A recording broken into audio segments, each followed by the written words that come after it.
गीता के 13वें अध्याय को जब खोलोगे, भले खोल लो गीता जी हो तो, गीता जी का 13वां अध्याय क्षेत्र क्षेत्रज्ञ विभाग योग है। उसका पहला ही श्लोक है, इदं शरीरम कौन्तेय क्षेत्रमित्यभिधीयते। बस इतना, आगे तो फिर बहुत है। इदं शरीरम क्षेत्रम,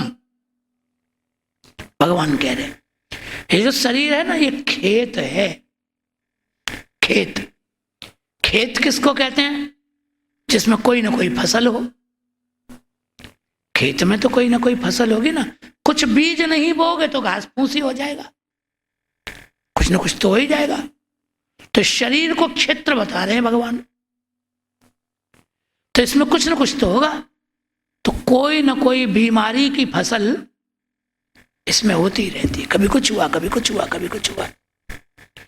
क्षेत्र शब्द में 2 अक्षर है, क्ष और त्र। क्षेत्र किसे कहते हैं?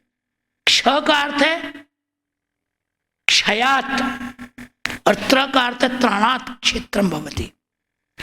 जो स्वयं क्षीण हो, स्वयं क्षयिष्णु हो, लेकिन बीज का त्राण रक्षा करे, उसको क्षेत्र कहते हैं।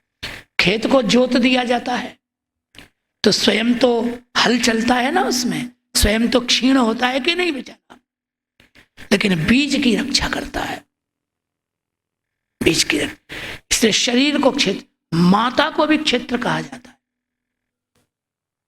इसी अर्थ में माता भूमि ही पुत्रोहम पृथिव्या, माता भूमि है, क्षेत्र है, क्योंकि वो स्वयं क्षयिष्णु है, स्वयं क्षय सहन करके भी संतान की रक्षा करती है, त्राण करती है, इसलिए वो क्षेत्र है माता।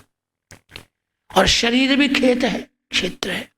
तो कुछ ना कुछ इसमें होता ही रहता है। क्षेत्र का नाम ही क्षयिष्णु भी है, ये क्षीण भी होता है और जीवात्मा को सुरक्षित रखता भी है, दोनों ही बात है।